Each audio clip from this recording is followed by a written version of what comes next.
Hello everyone. सो आप लोग देख रहे हैं enhance coding skills channel and ये सी लैंग्वेज की थर्ड वीडियो है। और आज की ये जो वीडियो है सी लैंग्वेज की वो बहुत ही इंपॉर्टेंट है, क्योंकि आज हम बहुत ही इंपॉर्टेंट टॉपिक पढ़ने वाले हैं जिसका नाम है वेरिएबल एंड डाटा टाइप। ये बहुत ही इंपॉर्टेंट टॉपिक है। अब मैं बहुत ही आसान तरीके से मैं आपको बताऊंगा, एकदम ईजी रियल लाइफ एग्जाम्पल देके, ताकि आपको समझ में आए। तो मैं आपको बता चुका हूँ कि ये जो हमारी सीरीज है वो पूरी प्रैक्टिकल है। हम इसमें कोड लिखेंगे, तो मैं आपको थियरी लिख के कि वेरिएबल क्या होता है उसकी थियरी डेफिनेशन लिखूंगा लंबा सा, वो मैं नहीं करूंगा। हम पूरा करेंगे। और थियरी में आपको नोट्स दे दूंगा सी लैंग्वेज की, ताकि आपके एग्जाम में आप अपने अच्छे नंबर ला सको। तो वो नोट्स पढ़ के आप अच्छे नंबर ला सकते हो। और साथ में मैं प्रीवियस ईयर क्वेश्चन पेपर करा दूंगा, है ना, किसी भी यूनिवर्सिटी का, ताकि आपको जो प्रीवियस ईयर क्वेश्चन पेपर से आपको अंदाजा लग जाए कि एग्जाम में कैसे क्वेश्चन पूछते हैं। तो हमें जो कोडिंग सीखना है प्रैक्टिकली हमें सॉफ्टवेयर बनाने के लिए सीखना है, ना कि एग्जाम में रट्टा मार के पास होने के लिए। तो सबसे पहले मैं सी लैंग्वेज का कोड लिखूंगा। ये मैंने थोड़ा सा लिखा है बस, वेरिएबल और डाटा टाइप का एक एक लाइन का डेफिनेशन सिंपल सा, ताकि मैं बता सकूं आपको। बाकी तो मैं पूरा आपको एग्जांपल से बताऊंगा रियल लाइफ का, है ना, ताकि आपको समझ में आए। तो सबसे पहले हम इसका सिंटेक्स लिख लेते हैं। मैं पूरा सिंटेक्स लिखूंगा। धीरे धीरे आपको सिंटेक्स से फेमिलियर, यानी आपको जैसे जैसे आप बार बार लिखोगे आपको याद हो जाएगा। देखिए, हैश इंक्लूड लिखना है पहले, stdio.h लिखना है। ये यहाँ तक क्लियर आपका, ठीक है। उसके बाद एक और हम लिख दें, एक और हेडर फाइल लिखना है, इसे हेडर फाइल बोलते हैं। ये हम मैं आपको बाद में एक्सप्लेन करूंगा, ये आगे का टॉपिक है। जब हम बहुत दो तीन चीज़ें पढ़ लेंगे, फंक्शन वगैरह, अरे स्ट्रिंग है, तो हम इसको मैं डिटेल में आपको एक्सप्लेन करूंगा। अभी आपको बस ये सिंटेक्स समझना है, इसको आपको ऐसे सेम टू सेम लिखना है। अभी बस इतना बता सकता हूँ कि कौन सी लाइन क्या मतलब है। तो अभी मैं एक फंक्शन लिख रहा हूँ इंट मेन, है ना। अभी इंट मैं इंट पहले मैं मेन लिख रहा था, अभी इंट मेन लिख रहा हूँ मैं। उसका भी रीजन बताऊंगा मैं आपको। ये भी आगे का टॉपिक है, लेकिन मैं आपको गेट सी एच तो हमने पिछली वीडियो में देखा ही है, तो मैं आपको लिख रहा हूँ गेट सी एच, है ना। पिछली वीडियो आप देखना तो आपको गेट सी एच का मतलब पता होगा, है ना। अब यहाँ पे रिटर्न जीरो लिख रहा हूँ मैं। इतना ये सिंटेक्स है। ये सिंटेक्स हमेशा अब हम आपको लिखना है आगे भी। यहाँ पे देखिए मैं आपको बता रहा हूँ, मेन तो हम पहले भी लिखते थे, आपको ये पता है। मेन के आगे सेमी कोलन नहीं आता है ना। अब यहाँ पे हमारी जो इस करली ब्रेसेस के अंदर, यानी ये जो ब्रेसेस है ये वाली यहाँ तक के, इसके अंदर हमारा कोड आएगा, है ना। हम जितना कोड लिखेंगे इसके अंदर लिखेंगे। अब हम स्टार्ट करते हैं अपने दो टॉपिक जो इंपॉर्टेंट है। वीडियो बड़ी हो सकती है, इसलिए आपको छोड़ के भागना नहीं है कि वीडियो बड़ी है। मोस्ट इंपॉर्टेंट थिंग कि आपको समझ में आए कि नहीं, ये इंपॉर्टेंट है। और ये जो टॉपिक पढ़े वेरिएबल एंड डाटा टाइप, ये सी प्लस प्लस में भी होता है, जावा में भी होता है, पाइथन में भी होता है। हर जगह ये सब टॉपिक होते हैं। जावा स्क्रिप्ट पढ़ेंगे उसमें भी होता है। तो ध्यान से समझिए। देखिए स्टार्ट करते हैं। सबसे पहले वेरिएबल से स्टार्ट करेंगे। वेरिएबल क्या होता है, आपने स्कूल में पढ़ा होगा। वेरिएबल का मतलब होता है चेंज होना, है ना। वेरिएबल का हम यूज़ करते हैं सी लैंग्वेज में डाटा स्टोर करने के लिए। कंटेनर समझो, यानी मान लीजिए मुझे एक मेमोरी बनाना है, मेमोरी मुझे बनाना है, मैं उसमें कुछ रखना चाहता हूँ। जैसे मान लीजिए एज है, मैं इस मेमोरी में डाटा रखना चाहता हूँ, यानी मैं चाहता हूँ एक मेमोरी बनाऊँ और उसमें मैं डाटा रखूँ। तो मैं कैसे रखूँगा, तो उसे वेरिएबल कहते हैं। मैं वेरिएबल बनाऊंगा और उसके अंदर अपने डाटा को रखूँगा। जैसे इक्वल टू लेना आपको, यानी मैंने कोई वेरिएबल का नाम, एज मैंने वेरिएबल ले लिया, है ना। अब मैं यहाँ पे 10 लिख रहा हूँ, और उसके बाद सेमी कोलन तो पता ही है आपको, हर जगह सेमी कोलन लगाना, हर एक लाइन में, हर एक स्टेटमेंट में आपको सेमी कोलन लगाना है। तो इसका मतलब क्या हुआ, एकदम सिंपल से समझेंगे। मैं आपको यहाँ पे ड्रॉ करके बताता हूँ, है ना, क्या हुआ इसका मतलब। देखिए एकदम सिंपल तरीके से समझेंगे। देखिए ये हमारा एक डब्बा है, एक डब्बा बन जाएगा। ये कहाँ बनेगा, रैम में बनेगा। यानी इस लाइन को लिखते ही, मैं आपको बताता हूँ, इस लाइन को लिखते ही क्या होगा। देखिए इस लाइन को लिखते ही एक डब्बा बन जाता है। ये हट गया, फिर से मैं आपको फिर से बताता हूँ, है ना। पहले मैं पूरा मैं लिख लेता हूँ, उसके बाद मैं आपको समझाता हूँ। इस लाइन को लिखते ही एज इज इक्वल टू 10, एक एज नाम का डब्बा बनेगा। कहाँ पे, रैम में बनेगा। ये टेम्पोररी बनता है, रैम में जो भी चीज़ है वो तो टेम्पोररी होती है। यानी एक एज नाम का वेरिएबल बनेगा। ऐसे वेरिएबल कह रहा हूँ, इसका नाम कुछ भी हो सकता है। एक्स नाम रख लो, वाई रख लो, एज रख लो। हम जनरली मीनिंगफुल नाम देते हैं वेरिएबल, ताकि पहचान सके, है ना। एज हो गया, नेम हो गया, है ना, स्कूल का नाम, यूनिवर्सिटी, कुछ भी हो आपका कोई नाम हो, वो मीनिंगफुल होना चाहिए। आप यहाँ पे एक्स वाई भी लिख सकते हो, यहाँ पे मैं एक्स भी लिख सकता हूँ, आप अपना नाम भी लिख सकते हो, है ना। तो एक्स इक्वल 10 लिखा। तो ये जो 10 डाटा है मेरा, ये डाटा है मेरा, और ये मेरा वेरिएबल है। और ये इक्वल टू एक असाइनमेंट ऑपरेटर है। ऑपरेटर हम आगे चल के पढ़ेंगे। अब इतना समझ लो कि 10 जो वैल्यू है ये असाइन हो रही है इस एक्स के अंदर, यानी जा रही है ना। तो एक्स एक वेरिएबल है ना, एक एक्स वेरिएबल है जिसमें 10 जो डाटा है हमारा आ सकता है। अब यहाँ पे कुछ भी लिख सकता हूँ, मैं 100 लिख सकता हूँ, है ना। यहाँ पे मैं कुछ भी लिख सकता हूँ, है ना। तो ये हमारे ऊपर डिपेंड करता है। ओके। तो आपको इतना क्लियर है कि एक्स एक वेरिएबल कंटेनर है जिसमें ये 1000 वैल्यू जा रही है। अब इसके आगे मैं एक और चीज़ लिख रहा हूँ, इंट लिख रहा हूँ। तो ये जो है मेरा ये डाटा टाइप है। डाटा टाइप देखिए यहाँ पे लिखा हुआ है। डाटा टाइप का बताता है कि मेमोरी में कितनी स्पेस लगेगी और डाटा किस टाइप का है। यानी यहाँ तो एक्स ये वेरिएबल है, लेकिन डाटा बताना भी तो पड़ेगा कि हम ये डाटा इंटीजर है, मतलब हमारा जो डाटा एक न्यूमेरिक नंबर है। हमारा डाटा कुछ भी हो सकता है। हमारा डाटा कोई नाम हो सकता है, वो स्ट्रिंग के फॉर्म में हो सकता है ना। हमारा डाटा पॉइंट के फॉर्म में हो सकता है, डेसिमल के फॉर्म में हो सकता है। यानी हमारा डाटा कुछ ऐसे भी तो हो सकता है, 10.00 ऐसे भी तो हो सकता है। तो ये फ्लोट नंबर है, ये फ्लोट इसे कहते हैं ना। सी लैंग्वेज में या किसी भी प्रोग्राम जनरली भी आप इसे फ्लोट कहते हैं, यानी अगर डेसिमल में कोई नंबर है तो हम उसको फ्लोटिंग नंबर कहते हैं, डेसिमल नंबर कहते हैं, है ना। और उसके बाद कोई कैरेक्टर है तो हम उसे कैर करेंगे, जैसे यहाँ पे मान लीजिए कोई कैरेक्टर है ना, तो हम उसे कैरेक्टर कहेंगे। अब यहाँ पे आपको इतना ये पूरी लाइन का मतलब समझ में आना चाहिए। यहाँ पे मैंने एक वेरिएबल डिफाइन किया एक्स, है ना, इंट एक्स, मतलब यहाँ पे एक वेरिएबल डिफाइन किया मैंने एक्स नाम का, और उसके अंदर मैं कुछ भी रख सकता हूँ, मैं यहाँ पे भी लिख सकता हूँ। जैसे मान लीजिए ये मेरा एक एक्स नाम का एक वेरिएबल है, यहाँ एक एक्स नाम का यहाँ पे एक वेरिएबल मैंने डिफाइन किया है ना, एक एक्स नाम का मैंने वेरिएबल डिफाइन किया, और इसके अंदर जो मैं 10 वैल्यू डालना चाहता हूँ, यहाँ पे मैं 10 लिखूंगा ना, यहाँ पे मैं इसको 10 वैल्यू में डालना चाहता हूँ। तो सिंपल मुझे कुछ नहीं करना है, यहाँ मैंने एक्स लिखा, अब मैं यहाँ पे एक्स इज इक्वल 10 लिख सकता हूँ, है ना। बिल्कुल ये एक्स मैंने वेरिएबल को डिफाइन किया और यहाँ पे एक्स में 10 डाल दिया। अब चाहो तो यहाँ भी लिख सकते हो, यानी आप एक्स इक्वल 10 भी कर सकते हो, बिल्कुल सेम काम करेगा, सेम बात है ना। अब मैं एक और वेरिएबल डिफाइन करना चाहता हूँ, मैं फ्लोट डिफाइन करना चाहता हूँ। तो फ्लोट क्या रिप्रेजेंट कर रहा है, फ्लोट डाटा टाइप है, यानी जो मेमोरी बनी, मेमोरी कौन सी मेमोरी है, एक्स मेमोरी है। मान लीजिए इस फ्लोट के अंदर मैं सैलरी लिख रहा हूँ, सैलरी है, सैलरी कोई वेरिएबल, ये सैलरी वेरिएबल का नाम है, कुछ भी हो सकता है। मान लीजिए इसे सैलरी कुछ है 2025 ऐसा कुछ है ना, तो ये सैलरी एक वेरिएबल है, ये एक वेरिएबल है और इसके अंदर ये जा रही है ना, तो ये फ्लोट डेसिमल को रिप्रेजेंट करता है। तो ये डाटा टाइप हो गया आपका, ये वेरिएबल हो गया आपका, ये आपका इक्वल टू असाइनमेंट ऑपरेटर हो गया, और ये आपकी वैल्यू हो गई। ये चारों चीज़ आपको क्लियर होनी चाहिए एकदम, कट टू कट एकदम। ओके, अब यहाँ पे हमें कैर लिखना है, कैर लिखा मैंने, यहाँ पे वेरिएबल लिखा, कुछ भी लिख सकते हैं, सी एच। बस आपको एक बात का याद रखना, कैर जो है ना, कैर कैरेक्टर, इस कैर का नाम है कैरेक्टर। तो आप यहाँ पे एक ही कैरेक्टर लिख सकते हो, आप दो नहीं लिख सकते हो। यहाँ पे टी आप कोई भी एक कैरेक्टर लिख सकते हो, पी कुछ भी लिख सकते हो, आप एक ही कैरेक्टर आएगा। आप यहाँ पे एंड लिख सकते हो, कुछ भी आपको लिखना है, कैरेक्टर है ना, कुछ भी, ये जीरो भी लिख सकते हो, कुछ भी, ये कैरेक्टर में होगा। कैरेक्टर मतलब कोट के अंदर, आप डबल कोट भी लिख सकते हो, डबल कोट लिखो आप, है ना, या सिंगल कोट लिखो, बात एक ही है ना। तो आप कुछ भी लिखो, ये कैरेक्टर में शामिल होगा। डबल कोट या सिंगल कोट जैसे दोगे वो कैरेक्टर बन जाएगा। सेमीकोलन तो आपको देना ही है, सेमीकोलन तो बता चुका हूँ हर बार कि हमेशा सेमीकोलन सी लैंग्वेज में देना ही है, कंपलसरी है, वरना एरर आएगा। इसे पिछली वीडियो में दिखाया भी था मैंने, फर्स्ट वीडियो में ही, ठीक है। तो ये हमारा सी एच है। अब आपके मन में डाउट आना चाहिए कि मैं पूरा क्यों, मैं अगर मुझे लिखना गुड लिखना है, मान लीजिए पूरा वर्ड लिखना है, तो क्या ये नहीं लिख सकते। आपको अगर ऐसा लिखना है तो आपको आगे जब हम अरे पढ़ेंगे, अरे एक टॉपिक पढ़ेंगे, उसके अंदर आप लिख सकते हो ऐसा। सी लैंग्वेज आप मेमोरी में बस एक ही वर्ड लिख सकते हो, यानी सी एच का जो कैर होगा उसमें एक ही वर्ड लिख सकते हो। क्यों लिख सकते हो, क्योंकि जो कैरेक्टर होता है 1 बाइट का होता है, और 1 बाइट में एक ही कैरेक्टर आ सकता है। तो इसकी जो बाल्टी है, कैर क्या एक डाटा टाइप है, सी एच एक वेरिएबल है, तो इस वेरिएबल की जो बाल्टी यानी जो हमारा डाटा टाइप है वो इसकी बाल्टी 1 ही लीटर की है, तो हम उसमें 4 बाल्टी पानी कैसे डालेंगे, सिंपल सी बात है ना। तो कैरेक्टर 1 बाइट का होता है। बाइट क्या होता है, बिट क्या होता है, ये मैं आपको डिटेल में आगे चल के बताऊंगा, है ना। बाइट बिट अभी इतना समझ में आ रहा है आपको कि ये हमारा वेरिएबल है, एक्स हो गया, सैलरी हो गया, सी एच हमारा वेरिएबल है, और ये हमारा डाटा टाइप है। डाटा टाइप कितने बहुत सारे होते हैं, सी आपको देखना है, आपको मन में आ रहा है कि मुझे सारे डाटा टाइप देखना है, तो क्या करना है आपको, यहाँ पे सर्च करना है, सी लैंग्वेज डाटा टाइप, आपको सर्च करना है ना। देखिए यहाँ पे आ रहा है बहुत सारे, इंट आ रहा है, इंटीजर जैसे कैर कैरेक्टर, फ्लोट है, डबल है ना, फ्लोटिंग, वॉइड है, नल है, बुलियन है, बहुत सारे हैं, हम आगे पढ़ेंगे भी बहुत सारे, यानी हम भी डाटा टाइप बहुत सारे आगे पढ़ेंगे भी। आपको वेबसाइट पे जाकर डाटा देख सकते हो। डाटा टाइप का मतलब क्या होता है ये बताता है, देखिए यहाँ पे basic data, int, float, double, char, bool, void, है ना, अरे, पॉइंटर, फंक्शन, बहुत सारे डाटा टाइप है। देखिए इनकी वैल्यू फिक्स होती है, इनकी वैल्यू चेंज नहीं कर सकती है। इंट का मतलब फिक्स है कि इंटीजर नंबर को रिप्रेजेंट कर रहा है, फ्लोट है ना डेसिमल नंबर को रिप्रेजेंट करता है, डबल भी ये हमारा डेसिमल के काम करता है, बस इसकी बाल्टी बड़ी होती है, ये 8 बाइट का होता है। डबल डबल जो है आपका वो 8 बाइट का होता है, और फ्लोट आपका 4 बाइट का होता है। अभी बाइट बिट क्या है इसको मैं डिटेल में समझाना चाहता हूँ, क्योंकि आपके जो रियल लाइफ से रिलेटेड टॉपिक है, मतलब आपको एम बी पता होगा, के बी पता होगा, बाइट पता होगा, बिट पता होना चाहिए आपको, है ना। और भी बहुत सारे मतलब मेमोरी को जो मेजर करने के तरीके होते हैं वो आपको पता होने चाहिए, वो मैं थोड़ी देर में बताऊँगा आपको। तो इतना क्लियर आपको, है ना, एकदम सिंपल। अब सबसे इंपॉर्टेंट बात है, मुझे इसको प्रिंट करना है, तो हमेशा याद रखना, अगर मैं इसको, अगर जैसे मैं इसको मान लीजिए मैं भी रन करता हूँ इस प्रोग्राम को, तो क्या आउटपुट पे आएगा आपको इमेजिन करना है। देखिए हमें पहले मैं आपको दिखाता हूँ क्या आएगा। यहाँ पे देख कुछ नहीं आएगा, कुछ भी प्रिंट नहीं होगा। क्यों प्रिंट नहीं होगा, हमेशा आपको याद रखना है कि आपको हमेशा प्रोग्राम में प्रिंटफ वर्ड देखना है। प्रिंटफ का मतलब भी प्रिंट करना होता है, प्रिंटफ मतलब प्रिंट करना। तो कभी प्रोग्राम में कितनी भी लाइन कोड हो, मतलब 1000 लाइन लिखा हो, उस वो अगर आपको आपसे कोई पूछे कि आउटपुट स्क्रीन पे क्या दिखेगा, तो आपको डायरेक्ट बोलना प्रिंटफ देखना। प्रिंटफ अगर नहीं है तो आपको बोलना सीधा कुछ नहीं दिखेगा, चाहे वो 1000 लाइन कोड क्यों ना हो, क्योंकि प्रिंटफ का मतलब प्रिंट करना होता है आउटपुट पे, है ना। अब जाहिर सी बात है ये सारे तो हमने लिख लिया, हमने एक्स को 10 जो हमारा डाटा है वो एक्स में डाल दिया, 2000 हम सैलरी में डाल दिया, हमने जी कैरेक्टर को सी एच में डाल दिया, है ना। लेकिन हमें इसे प्रिंट करना पड़ेगा, हमें देखने के लिए किसी ने गया हमें प्रिंट करना पड़ेगा, तो प्रिंटफ लिखना पड़ेगा।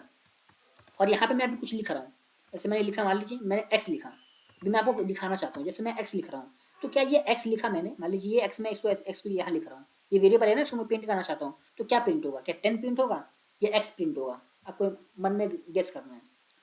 ये 10 प्रिंट नहीं होगा। क्यों नहीं प्रिंट होगा मैं आपको बताता हूँ। पहले मैं आपको आउटपुट दिखाता हूँ। देखिए x as it is print हो गया। क्यों? क्योंकि डबल कोट के अंदर, ये डबल कोड बोलते हैं इसे, आप पता नहीं आपको पता है कि नहीं, आप बिगिनर हो तो, ये डबल कोट है, ये इसको डुअल कोड बोलते हैं। तो इसके अंदर जो भी हम लिखेंगे, हम चाहे कोई भी चीज़ लिखे, कुछ भी हम वेरिएबल का नाम लिखे, चाहे हम डाटा टाइप लिखें, वो एज इट इज प्रिंट हो जाता है। देखा, एक्स वैसे प्रिंट हो गया। लेकिन मैं क्या चाहता हूँ, मैं ये चाहता हूँ कि जो मेरा 10 डाटा है, मुझे डाटा प्रिंट करना है ना, एक्स में मेमोरी है ना, मेमोरी, ये डाटा में प्रिंट करना चाहता हूँ, 2000 में प्रिंट करना चाहता हूँ, वो प्रिंट करना चाहता हूँ। तो उसके लिए आपको एक टॉपिक और सीखना पड़ेगा सी लैंग्वेज में, उसको बोलते हैं फॉर्मेट स्पेसिफायर। फॉर्मेट स्पेसिफायर यानी हमें कुछ नॉन प्रिंटेबल कैरेक्टर मैं आपको दिखाता हूँ पहले। जैसे मैंने अभी परसेंट आई, जैसे मैंने एक्स लिखा था, एक्स आपको दिखा ना आउटपुट पे, मैं परसेंट आई लिख रहा हूँ। अब इसे मैं सेव कर रहा हूँ। आपको कंफ्यूज नहीं हो रहा, सिंपल से समझना है कि हमारी जो ये सब जो हमारी मेमोरी है, एक्स हो गया, सैलरी है, सी एच है, ऐसे बहुत सारे बन सकते हैं ना डाटा वेरिएबल। तो हम बहुत सारे बनाएंगे फ्यूचर में, है ना। हमें डाटा को रखना भी तो पड़ेगा मेमोरी के अंदर, है ना। आप अमेजोन वगैरह में अपना कुछ भी कार्ट वगैरह ऑर्डर कर रहे हो, सारा डाटा वहाँ पे मेमोरी में स्टोर होता है ना। सारी चीज़ें इस डाटा में स्टोर होती है ना, डीबीएमएस होगा, डाटा बेस होगा, उसमें चीज़ें स्टोर होती है। तो हमें मेमोरी को सीखनी पड़ेगा, मेमोरी कंपलसरी है। तो वेरिएबल जो है हमारे वेरिएबल है ना, तो हम इसे पर्सन आई को मैं आपको दिखाता हूँ। पहले F9 मैंने क्लिक किया, तो यहाँ पे देख लो पर्सन आई नहीं आया, यहाँ पे कुछ और ही प्रिंट हो रहा है, कुछ भी प्रिंट हो रहा है, रैंडमली करेक्टर प्रिंट हो रहा है। मैं पर्सन यू लिख के देखता हूँ, कुछ भी मैं वही लिख रहा हूँ, पर्सन यू लिखा मैंने, तो क्या होगा, है ना। कंट्रोल ऐसे सेव किया, F9 दबा रहा हूँ, यहाँ पे कुछ और, मतलब इसका मतलब ये है, इसे नॉन प्रिंटेबल कैरेक्टर कहते हैं। मतलब पर्सन यू लिखा तो कुछ और ही प्रिंट हो रहा है, लेकिन मैं एक्स लिखूंगा तो एक्स, मतलब ये जो कुछ स्पेसिफिक कैरेक्टर है, पर्सन आई है, पर्सन यू है, पर्सन डी है, ये क्या कह रहे हैं ना, ये कह रहे हैं कि मैं प्रिंट करके दूंगा आपको। यानी आपको जो भी वेरिएबल प्रिंट करवाना है मैं प्रिंट करूंगा, आप बस यहाँ पे लिखो और कॉमा करके उस मेमोरी का नाम दे दो। यानी से मुझे एक्स को प्रिंट करना है। अब देखिएगा, तो पर्सन यू लिखा मैंने, और यहाँ कुछ कुछ भी पर्सन आई भी लिख सकता हूँ, पर्सन डी भी लिख सकता हूँ, और भी बहुत सारे होते हैं फॉर्मेट स्पेसिफायर, जो आपको गूगल पे आकर सर्च करोगे तो मिल जाएगा बहुत सारे। हम कुछ को देखेंगे इसके अंदर, है ना। तो अब इसे मैं सेव करता हूँ और F9 में क्लिक दबाता हूँ। अब देखिए यहाँ पे 10 आ रहा है, आपको आउटपुट दिख रहा होगा कि यहाँ पे 10 वैल्यू प्रिंट हो रही है। तो ये वैल्यू कैसे प्रिंट हो रही है, हमने जो पर्सन यू ये कह रहा है कि मुझे, मैं प्रिंट करके दूंगा आपको, यानी एक्स जो है उसे मैं प्रिंट करके दूंगा। आप यहाँ पे वाई को प्रिंट करना चाहते हो, सैलरी को, यहाँ पे मैं वो भी प्रिंट करके दूंगा, सैलरी जो हमारा वेरिएबल है मैं उसे प्रिंट करके दूंगा। लेकिन एक प्रॉब्लम है, एक प्रॉब्लम है। अभी ये सैलरी में अगर मैं आपको दिखाऊँ, उसका आउटपुट दिखाऊँ, एक प्रॉब्लम है यहाँ पे। देखिएगा, देखिए यहाँ पे 0 प्रिंट हो रहा है। क्यों? क्योंकि जो पर्सन यू होता है ये फिक्स है। यानी पर्सन यू जो होता है वो इंटीजर को रिप्रेजेंट करता है। यानी इंटीजर को, अगर कोई इंटीजर आपको प्रिंट करना है तो आप पर्सन यू यूज कर सकते हो, या पर्सन डी, दोनों चलेगा। पर्सन डी पर्सन यू दोनों चलेगा। पर्सन डी क्या करता है, पॉजिटिव नंबर को प्रिंट करता है और नेगेटिव नंबर को प्रिंट करता है। किस नंबर की बात हो रही है? डाटा की बात हो रही है। डाटा है हमारा और ये हमारे वेरिएबल है। तो हमारा जो पर्सन डी है, पर्सन यू है, ये पॉजिटिव नंबर जो इंटीजर होता है उसको रिप्रेजेंट करता है, यानी उसको प्रिंट कर देगा ये, है ना, पर्सन यू और पर्सन डी दोनों। तो मैं अगर पर्सन डी लिख के अगर मैं आपको यहाँ पे एक्स दिखाऊंगा तो ये बिल्कुल प्रिंट होगा, 100% प्रिंट होगा। देखिए मैं दिखाता हूँ आपको, है ना। F9 दबाया मैंने, देखिए 10 आ रहा है, परफेक्ट समझ में आ गया। तो अब मैं चाहता हूँ कि मेरा फ्लोटिंग नंबर, ये फ्लोटिंग नंबर है ना, ये डेसिमल वाला है, मैं चाहता हूँ इसको, जिसके लिए आपको पर्सन एफ लिखना पड़ेगा। ये भी वही काम करता है, ये फॉर्मेट स्पेसिफायर है। ये बता रहा है कि मैं आपको प्रिंट करके दूंगा, आप उस वेरिएबल का नाम लिख दो, है ना। तो मैं अब यहाँ पे सैलरी लिखूंगा तो अब प्रिंट होगा ऐसे, देखिएगा अब आउटपुट बिल्कुल सही आएगा 100%। देखिए, देखिए यहाँ पे आ रहा है बिल्कुल वही, सेम टू सेम आ रहा है। अब आपके मन में आ रहा है कि यहाँ पे 2000, यहाँ पे 2500, ये यहाँ 25, तो डेसिमल क्या, इसने ऑटोमेटिकली 0 लगा दिया, उसको आप इग्नोर करना है, इसको ऐसे वो लगा दिया। यहाँ पे हम 2F लिख देंगे तो आई थिंक काम हो जाना चाहिए। इनको दिखाता हूँ, नहीं हो रहा है, चलो ठीक है, उसको बाद में देखेंगे। बस इतना है कि पर्सन एफ से आपका जो आउटपुट है, ये जो पेट प्रिंट हो गया ना, जो आपको दिखा रहा है, यानी ये जो हम चाहते थे कि हमारे जो फ्लोटिंग नंबर प्रिंट हो, तो हम पर्सन एफ यूज़ करेंगे। एक और होता है पर्सन जी, यानी हम स्कैटर में सी एच को प्रिंट करना है, यानी हम जो जी है इसको प्रिंट करना है। तो उसके लिए आपको क्या लिखना पड़ेगा, आपको लिखना पड़ेगा यहाँ पे पर्सन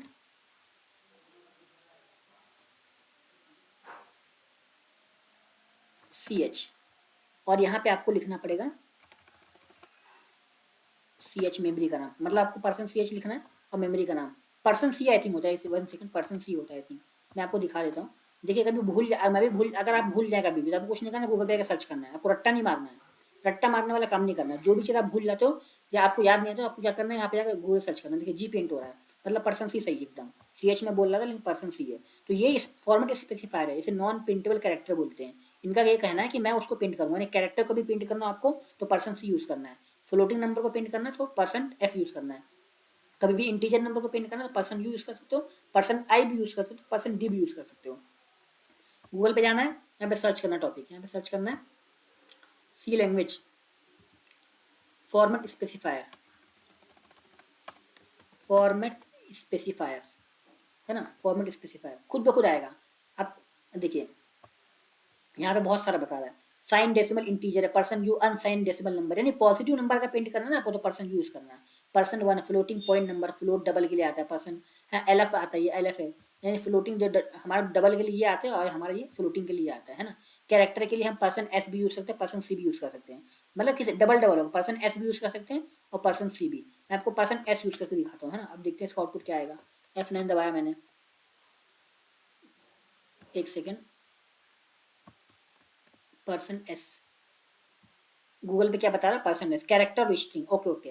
तो ये आपके स्ट्रिंग के लिए, यानी आपको ये पर्सन एस आपको एक कैरेक्टर के लिए नहीं लिखना है, यानी अभी मैं आपको दिखाता हूँ कुछ, यानी मैं यहाँ पे गुड लिख देता हूँ। अब देखते हैं क्या होता है।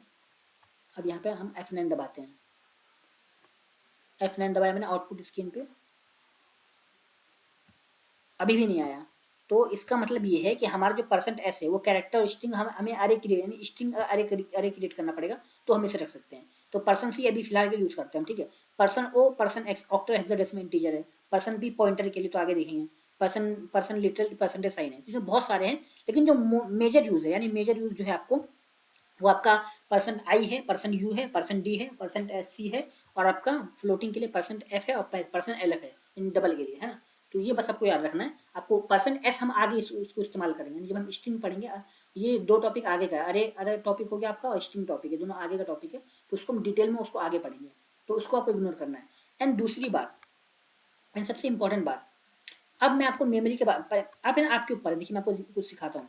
ये आप चाहे ना तो आपको मुझे आपको एक साथ प्रिंट करना है, तो कुछ नहीं करना, आपको एक साथ प्रिंट करना चाहते हो तो पर्सन डी लिख दिया, आपको फिर स्पेस देना है, फिर पर्सन एफ लिख दिया आपने, है ना, स्पेस देना है, पर्सन सी लिख दिया आपने, है। अब यहाँ पे सारी मेमोरी प्रिंट करना है, यानी मैं चाहता हूँ एक्स प्रिंट हो, सैलरी प्रिंट हो मेरी, और एंड मैं चाहता हूँ सी एच, यानी जो मेरी जी सब प्रिंट हो। अब दबाते हैं, यहाँ पे देखिए तो सारी चीज़ प्रिंट हो रही है, यानी देखिए यहाँ पे 10 20 जो मेरा ये फ्लोटिंग है, और ये मेरा डी, यानी जो हमारा ये आउटपुट है गुड।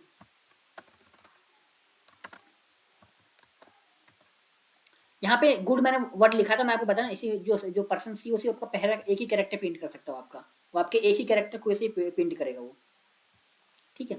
तो इतना क्लियर, तो आप एक साथ प्रिंट कर सकते हो। एक चीज़ और है, अगर आपने यहाँ स्पेस दिया तो ये रिफ्लेक्ट करेगा, यानी अगर आपने यहाँ पर स्पेस दिया और आप इसको F9 से सेव करके मैं इसको प्रिंट कर रहा हूँ, देखिए यहाँ पे स्पेस आ रहा है, तो इसका मतलब ये है कि यहाँ पे अगर आप स्पेस दोगे, दोनों में देख लेते हैं, यहाँ पे अगर आप स्पेस दे रहे हो बहुत ज़्यादा और आपने यहाँ पे दिया, दोनों में से कहाँ का स्पेस रिफ्लेक्ट करेगा, देखिए यहाँ का रिफ्लेक्ट कर रहा है, मतलब ये वाला जो स्पेस है ये रिफ्लेक्ट नहीं करेगा, ये रिफ्लेक्ट नहीं करेगा आपका, यहाँ जो आप स्पेस दोगे ना वो आपको रिफ्लेक्ट करेगा। अब मैं आपको एक चीज़ और सिखाता हूँ, मैं चाहता हूँ क्या कि पर्सन एफ के बाद, यानी पर्सन एफ के बाद, यानी मैं आपको सिखाता हूँ, देखिए यहाँ पर्सन डी है, पर्सन डी मतलब एक्स के अंदर एक्स को पेंट कर रहा है, आपको सीक्वेंस सेम सेम होना चाहिए। अगर सीक्वेंस गलत होगा, जैसे हमारा पर्सन डी है तो एक्स को पेंट किया, पर्सन एफ है तो सैलरी को पेंट किया, पर्सन सी है तो सी एच, यानी जो हमारा सी एच वेरिएबल है उसको पेंट किया। लेकिन अगर आपने सीक्वेंस गलत कर दिया, यहाँ भी गलत हुआ, तो आपका नहीं पेंट होगा, आपको सीक्वेंस सेम रखना है। अगर आप एक्स यहाँ पर्सन डी है तो यहाँ पे एक्स लिखना पड़ेगा, है ना, सीक्वेंस को समझना है। अब मैं चाहता हूँ एक बैक स्लैश लाइन में, एक बैक स्लैश एन लिख देता हूँ, बताता हूँ बैक स्लैश एन क्या होता है। मैं चाहता हूँ क्या कि ये एक्स प्रिंट होने के बाद एक लाइन नीचे चेंज हो। अब इसका आउटपुट देखते पहले, है ना, मैं आपको समझा दूंगा कि इसका क्या मतलब है। देखिए ये 10 प्रिंट हुआ मेरा और मैं चाहता था फिर लाइन ब्रेक हो, तो लाइन ब्रेक करने के लिए आपको ये आपको बैक स्लैश एन लिखना पड़ेगा। आप चाहते हो यहाँ भी बैक स्लैश एन यानी लाइन ब्रेक हो, यहाँ भी लिख दो आपको, है ना, जैसा आपको प्रिंट कराना आपके ऊपर, जैसा आप चाहो वैसा प्रिंट कर सकते हो, वो तो टोटली डिपेंड करेगा आपके ऊपर, ठीक है। देखिए वैसा प्रिंट हो रहा है ना, एक एक लाइन छोड़ के प्रिंट हो रहा है। मैं आप चाहते हो कि नहीं यहाँ पे एक वैसा प्रिंट हो, यानी आप चाहते हो यहाँ पे लिखा इंटीजर नंबर, इंटीजर ये स्ट्रिंग है आपका, इंटीजर नंबर, और उसके बाद यहाँ पे इक्वल टू, फिर यहाँ पे ये आए, और उसके बाद हाँ उसके बाद प्रिंट हो, ये एक्स प्रिंट हो, यानी हमारा जो 10 वैल्यू प्रिंट हो, बिल्कुल काम करेगा। ये देखिए यहाँ पे, देखिए यहाँ पे इंटीजर नंबर, स्पेलिंग नंबर की गलत है, तो बिल्कुल समझ रहे हैं ना आप यहाँ पे क्या हो रहा है, यहाँ पे आपको समझ में आ रहा है, मोस्ट इंपॉर्टेंट कि समझ में आ रहा है क्या हो रहा है यहाँ पे। यहाँ पे बस यही हो रहा है कि यहाँ डबल कोट के अंदर आपको फॉर्मेट स्पेसिफायर मेंशन करना पड़ेगा किसी भी वेरिएबल को प्रिंट करने के लिए, और वो वेरिएबल फॉर्मेट स्पेसिफायर डिपेंड करेगा कि आपका इंटीजर है, फ्लोट है कि डेसिमल है ना। फ्लोट भी होता है, डेसिमल भी होता है आपका, डबल होता है, डबल मेमोरी भी होती है, डबल। मान लीजिए आपने डबल लिखा और डी डी करके मैं इसको यहाँ पे लिख रहा हूँ, और यहाँ पे मैंने कोई भी वर्ड यहाँ पे मैंने एक बड़ी सी वैल्यू डाल दी, है ना। अब मैं इस डबल को प्रिंट करना चाहता हूँ, तो मुझे क्या लिखना पड़ेगा, कुछ नहीं, आपको यहाँ पे करना है, यहाँ पर्सन लिखना है आपको, और यहाँ पे एफ लिखना है, और उसके बाद आपको यहाँ पे मेमोरी का नाम लिख देना है। मेमोरी का नाम क्या है, डी। मेमोरी का नाम कुछ भी लिख सकते हो, मीनिंगफुल हम लिख सकते हैं, वो तो हम आगे सीखेंगे ना, अभी तो आप बिगनर हो। तो जो मेमोरी का नाम आप कुछ भी लिख सकते हो, मीनिंगफुल होना चाहिए, वो हम आगे सीखेंगे। जैसे जैसे हम मेमोरी बनाएंगे, प्रोग्राम बनाएंगे, तो हम मीनिंगफुल मेमोरी का नाम लेंगे, है ना। तो आपको समझ में आ ही जाएगा, है ना। ये देखिए पर प्रिंट हो रहा है, 2 था 11, है ना, जो आपका आउटपुट है ये आपका आ रहा परफेक्ट एकदम, है ना, 11। ठीक है, तो इतना समझ में आ गया होगा आपको, डबल भी आपको समझ में आ गया। अब एक टॉपिक इंपॉर्टेंट और है, ये इतना क्लियर है, मैं आपसे उम्मीद कर रहा हूँ कि एकदम बिगिनर है, मतलब हमने वेरिएबल बनाया, वेरिएबल में वैल्यू स्टोर करना सीखा, हमने डाटा टाइप देखे। डाटा टाइप क्या मतलब क्या होता है, डाटा टाइप आपको ये बताता है कि आपका डाटा किस टाइप का है। यहाँ पे जो वेरिएबल एक्स है, ये हमारा डाटा किस टाइप का, हमारा इंटीजर टाइप का है। ये हमारा सैलरी जो हमारा वेरिएबल है किस टाइप का है, फ्लोट टाइप का है ना, तो बताता है ये। अब इसका नाम वेरिएबल ही क्यों है, मैंने बताया वेरिएबल का मतलब चेंज होने वाला। तो अगर कल को जाकर मान लीजिए एक्स है, एक्स में 10 है, मैं एक्स को जाकर अगर मैं 100 कर दूं तो क्या होगा। तो अब हमेशा आपको याद रखना कि अब जो आउटपुट है एक्स में क्या क्या प्रिंट होगा, 10 प्रिंट होगा या 100 प्रिंट होगा, 100 प्रिंट होगा। क्योंकि हमेशा वेरिएबल एक्स में 10 था, लेकिन हमने इसको चेंज किया, वेरिएबल मतलब चेंज करना, तो हम उसमें हमने 100 डाल, तब 100 कंसिडर किया जाएगा, है ना। इसे मैं F9 करके दिखाता हूँ आपको, यहाँ पे 100 आ रहा है। तो हमेशा याद रखना, यहाँ पे मान लीजिए सैलरी में 200 है, यहाँ पे जो हमारा सी एच में वाई है, मैं इसको चेंज करता हूँ, मैं सी एच में यहाँ पे कुछ और लिख देता हूँ, मान लीजिए मैं यहाँ पे जेड लिख देता हूँ, है ना। तो क्या प्रिंट होगा, जेड प्रिंट होगा। तो हमेशा मतलब जैसे चेंज करो तो नीचे वाला जो रहेगा वो प्रिंट होगा, यानी जो आपको जो लास्ट वैल्यू है वो प्रिंट होगी। यहाँ पे लास्ट वैल्यू सी एच की पहले क्या वाई थी, यहाँ पे मैंने सी एच की वैल्यू जेड कर दी, तो जेड प्रिंट होगा, सिंपल सी बात है ना। तो ये हमारा वेरिएबल का मतलब है कि चेंज होते रहता है। तो यहाँ पे आउटपुट देखो, तो यहाँ पे जेड प्रिंट हुआ, देखिए यहाँ पे जेड प्रिंट हो रहा है ना। समझ में आ गया आपको, एकदम क्लियर है ना। इतना जो टॉपिक आपको क्लियर हो गया। अब बाकी और भी बहुत से टॉपिक पर्सन एस के अंदर बहुत सारे आपको फॉर्म स्पेसिफायर होते हैं, वो हम आगे सीख लोगे। अभी आप खुद से भी पढ़ोगे, गूगल करोगे, एक्सपेरिमेंट करोगे, तो आप सीख जाओगे। इतना जो बेसिक फंडामेंटल है, यानी आपको कोडिंग सी लैंग्वेज में आगे बढ़ने के लिए इतना इंपॉर्टेंट है, आपको कोई प्रोग्राम लिखने के लिए, है ना। तो यहाँ पे अच्छा आपके मन में ये आ रहा है कि मैं क्या इसको मैं एक ही लाइन लिखूँ, नहीं नहीं, आप अलग अलग लाइन लिख सकते हो, तो आपके ऊपर है ना। जैसे आप % डी लिखा आपने, फिर एक्स वेरिएबल को प्रिंट किया, है ना। तो इसको आपको प्रैक्टिस करना है, बहुत सारी वैल्यू लेनी है ना, चैट जीपीटी से या गूगल से सर्च करना है, बहुत सारे टॉपिक लेना है ना, उसको प्रिंट कराने की कोशिश करनी, टास्क लिखना है ना। बाकी हम आगे प्रोग्राम करेंगे तो उससे भी आपका क्लियर हो ही जाएगा, है ना। इतना समझ में आ गया, वेरिएबल का बहुत समझ में आ गया, डाटा टाइप एकदम अच्छी तरीके समझ में आ गया। अब कुछ टॉपिक और है, उसके बाद वीडियो एंड करते हैं ना, वीडियो लंबी हो रही है। तो देखिए, अब मैं आपको कुछ इंपॉर्टेंट चीज़ें सिखाने वाला हूँ। सबसे पहले मैं आपको बाइट सिखाने वाला हूँ, बाइनरी नंबर, यानी बाइनरी क्या होता है। देखिए, बाइनरी होता है, बाइनरी नंबर। जो हमारा कंप्यूटर है, जो हमारा कंप्यूटर, हमारा लैपटॉप, हमारा ऑपरेटिंग सिस्टम है, वो एक भाषा समझता है, बाइनरी भाषा। बाइनरी भाषा मतलब होता है 0 और 1, यानी जो भी हम यहाँ पे हम कोड लिख रहे हैं, वो कंप्यूटर के अंदर जाकर वो 0 1 के फॉर्म में स्टोर होता है, इसे बाइनरी कहते हैं। इसे हम आगे के आने वाले चैप्टर में डिटेल में सीखेंगे, पर अभी मैं आपको ओवरव्यू दे रहा हूँ, ठीक है। तो बाइनरी नंबर, तो हम जो भी डाटा स्टोर करते हैं कंप्यूटर के अंदर, वो बाइनरी फॉर्म में स्टोर होता है ना, 0 1 के फॉर्म में होता है। तो आपको एक याद रखना है कि उसे हम जो रिप्रेजेंट करते हैं, हम जो इसको मापते हैं, उसको हम हमेशा इसमें नापते हैं, बाइट में नापते हैं, बाइट और बिट में नापते हैं। बिट और सबसे छोटी यूनिट होती है, बिट होती है। जो यूनिट सिखा रहा आपको, यूनिट आपने यूनिट पढ़ा होगा, है ना, किलोमीटर, मीटर, सेंटीमीटर, है ना। तो हम लोग कंप्यूटर के अंदर जो मेमोरी स्टोरेज होता है, उसे हम बिट में मेजर करते हैं। बिट हो गया, इसे है ना, बिट के बाद आपका बाइट हो गया, है ना, उसमें MB हो गया, KB हो गया, इस तरह से। 1 बिट के अंदर, 1 सबसे जो छोटी यूनिट बिट होती है, सबसे छोटी यूनिट बिट होती है, ये याद रखना आपको। बिट मतलब सबसे छोटी यूनिट, है ना। इसमें 0 और 1 ही आ सकता है, 0 आएगा या 1 आएगा, एक ही चीज़ आ सकती है, दोनों नहीं आ सकती। बिट इतनी छोटी यूनिट है। तो 1 बिट मतलब इसमें या तो बिट में एक बिट में 0 आएगा या 1 आएगा। तो अगर मैं 8 बिट करूँ, यानी मैं 8 बिट इज इक्वल टू कितना होगा, 8 bit is equal to 1 byte होता है। 1 बाइट, ये याद रखना आपको। 8 बिट, यानी 8 बिट जब हम कंबाइन कर लेंगे तो हमारा 1 बाइट होता है, ठीक है। और जो हम आपको 8 बिट मतलब 1 बाइट हो गया। और हमारा जो इंटीजर है, यानी हमारा जो ये जो हमारा जो हम जो डाटा स्टोर कर रहे थे, यानी मैं आपको दिखाता हूँ जो हमारा पुराना डाटा था। देखिए, ये जो हमारा है, मतलब इसमें जो डाटा भी स्टोर कर, एक लिमिटेड डाटा स्टोर कर सकते हो, तो वो आपको मैं वो बताने जा रहा हूँ। यानी अगर मान लीजिए आपके इंट एक्स है, तो जो एक्स है ये 4 बाइट का होता है। ये जो इंटीजर नंबर है ना, इंटीजर एक्स क्या इंटीजर है ये, तो इंटीजर जो सी लैंग्वेज में 4 बाइट का होता है। और ये फ्लोट है, ये भी आपका 4 बाइट का होता है। जो कैरेक्टर ये 1 बाइट का होता है आपका। ये जो डबल है आपका, ये होता है 8 बाइट का। एक लॉन्ग होता है, लॉन्ग मेमोरी भी दिखा देता हूँ, ये भी आपका होता है 4 बाइट का। जिसमें मैंने बी लिखा, और मैं यहाँ पे कुछ भी लिख देता हूँ, ठीक है। मैं कुछ और कुछ भी नंबर में लिख रहा हूँ, ठीक है। ये भी 4 बाइट का होता है आपका। अब आपको मैं इसको मैं आपको प्रिंट करके दिखाता हूँ, यानी प्रूफ करके दिखाता हूँ। 4 बाइट मतलब कितना हो गया आपको सोचना। 4 बाइट मतलब देखिए 4 बाइट मतलब होता है 32 बिट। कैसे? 1 बाइट में कितना होता है 8 बिट होते हैं। 1 बाइट में 8 बिट होते हैं। तो इंटीजर अगर 4 बाइट का है तो 4 4 × 8 कितने हो गया 8 1 8 2 16 28 24 8 32 तो 32 बिट हो गया। तो आपका एक इंटीजर के अंदर 32 बिट डाटा स्टोर हो सकता है। यानी 2 रेस टू यानी ऐसा आपको लिखना पड़ेगा।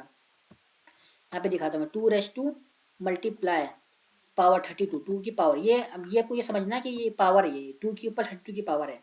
तो यहाँ पे ये इस तरह से नंबर आएगा। इसको आपको वो कैलकुलेट करना है, -1 करना है। यानी आपका एक फॉर्मूला बन रहा है, इसको आपको पढ़ना पड़ेगा ये है ना डिटेल में कि एक फॉर्मूला बन रहा है। यहाँ पे 2 रेस टू 32 -1 करना है। तो यहाँ जो वैल्यू है यहाँ कितना बड़ा भी डाटा आएगा आपको सर्च करना पड़ेगा। जितना बड़ा भी डाटा आएगा ना उतना ही आप इंटीजर में स्टोर कर सकते हो। यानी इस एक्स के अंदर उतना ही डाटा स्टोर होगा। मान लीजिए मैं यहाँ पे बहुत ज़्यादा ये कर दूँ, मैं आपको दिखाई देता हूँ। एक से मैं बहुत लंबा डाटा स्टोर कर रहा हूँ, कुछ भी मैं स्टोर कर, ठीक है इतना लंबा। तो क्या ये प्रिंट कर पाएगा? नहीं कर पाएगा। मैं आपको दिखाता हूँ, ये नहीं प्रिंट होगा। एक्स जो हमारा वो प्रिंट ही नहीं होगा। देख लीजिए यहाँ पे लिखना पड़ेगा फ्लो। यहाँ पे डबल लिखा है मैंने। एक सेकंड, क्या एरर बता रहा है? एरर को पढ़ते हैं। सेमी कोलन बता रहा है मिसिंग।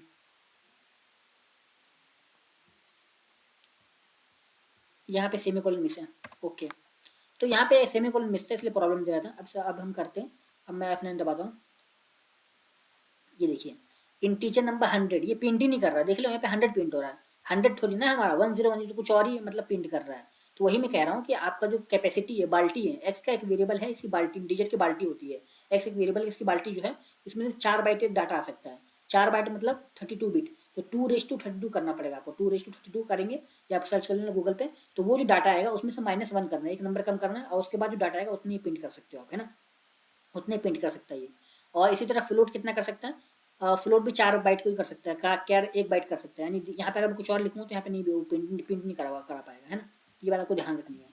तो अब लास्ट जो आपको मैं इसको प्रूफ करके दिखाता हूँ। यानी कैसे पता चला कि कौन कितने बाइट का है। सिंपल सा एक वो होता है, आपको प्रिंटफ लिखना है। मैं को बताता हूँ कौन कितने बाइट का है। तो उसके लिए आपको एक ऑपरेटर आता है। यहाँ पे मैं इंट लिख देता हूँ और यहाँ पे मैं लिख लेता हूँ साइज ऑफ। ये एक ऑपरेटर है ना। यहाँ पे हम इंट लिखते हैं। इसकी हम चेक करते हैं, इसका हम चेक करते हैं कि कितना बाइट का है ना। तो कंट्रोल एस किया और F9 दबाया। देखिए इंट यहाँ पे बाइट नहीं दिखा रहा है। एक सेकेंड, %d लिखना पड़ेगा, भूल ही गया सॉरी। %d लिखना कंपलसरी है। %d आपको लिखना पड़ेगा। %d या %u भी लिख सकते हो। %u लिख लेते हैं, काम करते हैं। अब देखते हैं इंट 4 बाइट का। देखिए यहाँ पे आ रहा है ना इंट 4 बाइट लिखा हुआ है, ठीक है। तो इंट 4 बाइट हो गया। एक काम करते हैं थोड़ा सा अच्छा बना देते हैं, बाइट लिख देते हैं यहाँ पे, है ना। थोड़ा सा अच्छा बना देते हैं। अब इसे कॉपी पेस्ट करते हैं, सारा हमें चेक करना है। तो इसका मतलब आपको याद रखने की जरूरत नहीं, आप अपने कंप्यूटर से ही पूछ सकते हो ना कि आपका जो इंट है, कैर है, फ्लोट है, जो आपके डाटा टाइप है वो कितने बाइट के है ना। या आप खुद या उससे पूछ सकते हो। ये हमारा फ्लोट हो गया। थोड़ा सा फटाफट करेंगे। और ये हमारा फ्लोट यहाँ पे लिख दिया, फ्लोट हो गया। यहाँ पे फिर आपका कैर हो गया, है ना। ये आपका कैर हो गया। उसके बाद आपका डबल हो गया,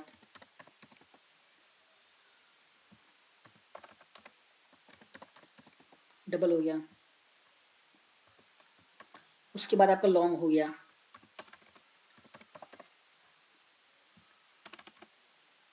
लॉन्ग हो गया आपका, है ना। अब सबको प्रिंट करते हैं, सबकी वैल्यू आ जाएगी, है ना। तो F9 दबा रहा हूँ मैं। ये देखिए 4 बाइट फ्लोट 4 बाइट। थोड़ा सा अच्छा नहीं आ रहा है, एक सेकेंड, बस एक सेकेंड। अब मेरे पास आपको बैक स्लेशन लगाना है। ये बैक स्लेशन का लाइन चेंज करेगा और कुछ नहीं है, ठीक है। बैक स्लेशन लगा सब में। अब अच्छा दिखने के लिए, अच्छा दिखने के लिए बस। या तो आप स्पेस भी दिए, यहाँ हाँ स्पेस दोगे तो यहाँ स्पेस कंसिडर होगा, है ना। जैसा भी स्पेस दोगे वैसा स्पेस कंसिडर होगा। F9 दबाया।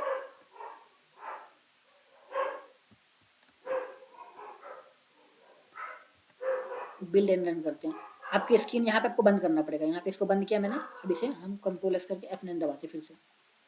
देखिए तो इन 4 बाइट का है, फ्लोट 4 बाइट का है, कैरेक्टर आपका 1 बाइट का होता है और डबल 8 बाइट का होता है। 1 बाइट मतलब 8 बिट, 8 बिट होती है। डबल कितना होता है? 8 बाइट का होता है। पर डबल भी 8 बाइट का होता है और लॉन्ग आपका 4 बाइट का होता है। ये सब बाल्टी है, यानी अब इतना ही डाटा स्टोर कर सकते हो। कैसे पता करेंगे? कुछ नहीं करना है, 2 × 4 करना है। यानी दो दो बाइनरी से स्टार्ट करना है। तो 2 × 4, 4 मतलब 4 बाइट मतलब क्या 32। 4 यानी 1 बाइट मतलब 8 होता है ना। 1 बाइट मतलब 8 बिट होते हैं। तो 4 बाइट मतलब कितने हो गए, 32 बिट हो गए। तो 2 × 32 कर लो, तो यहाँ से आपको जितना निकलेगा उसमें से एक -1 कर देना, उतना डाटा वो उतनी बाल्टी में आप स्टोर कर पाओगे, तो उतनी ही डाटा स्टोर कर पाओगे इंटीजर में, है ना। फ्लोट में भी 4 बाइट है, लॉन्ग में कितना 8 बाइट है, तो 8 बाइट में कितना हो जाएगा, 64 बिट हो जाएगा। तो 2 × 64 कर लो, उसमें से -1 कर देना, तो डबल में कितना स्टोर हो सकता है डाटा वो आपको पता चल जाएगा। लॉन्ग का भी सिंपल है। तो इतना सिंपल है फ्रेंड्स, है ना, इतना सिंपल तरीके से मैंने आपको बताया समझाया कि इंट फ्लोट कैर डबल लॉन्ग किस तरह से वर्क करता है। आज के लिए इतना ही, मेरे हिसाब से बहुत ज़्यादा हो गया, हमने बहुत सारे टॉपिक कवर कर लिए। वेरिएबल, डाटा टाइप, देखिए डाटा टाइप आपको सर्च करना, डाटा टाइप आपको मिल जाएंगे, डाटा टाइप बहुत सारे होते हैं। जैसे यहाँ फॉर्मेट स्पेसिफायर है, कुछ टॉपिक आपको जाकर गूगल पे जाकर पढ़ना है, फॉर्मेट स्पेसिफायर हो गया, है ना, इसको डिटेल में पढ़ना है आपको, है ना, पर्सन सी ए पर एंड सी एन। उसके बाद और भी बहुत सारी चीज़ें, तो कुछ कुछ चीज़ें आपको जाकर गूगल पे सर्च करना है, इनका प्रोग्राम उठाना है और खुद से आपको समझने की कोशिश करनी है ना, ये आपको वो खुद से समझने की कोशिश करनी है। तो आपका इंटरेस्ट बढ़ेगा, प्लस आपको ज़्यादा सीखने को ही मिलेगा। तो आज के लिए बस इतना ही। अगर वीडियो आपको पसंद आई है, यूज़फुल लगी है, तो आप इन्हांस कोडिंग स्किल चैनल को सब्सक्राइब जरूर करें एंड नेक्स्ट वीडियो का वेट करें, क्योंकि नेक्स्ट वीडियो में हम कुछ प्रोग्राम स्टार्ट करेंगे, हम बेसिक प्रोग्राम से स्टार्ट करेंगे और उसको हम कंटिन्यूस प्रोग्राम बना बना के हम अपने सी लैंग्वेज में हम अपनी लॉजिक बिल्ड करते रहेंगे, है ना, और सी लैंग्वेज परफेक्ट बनते रहेंगे। तो मिलते हैं नेक्स्ट वीडियो में, जब तक के लिए कीप प्रैक्टिसिंग।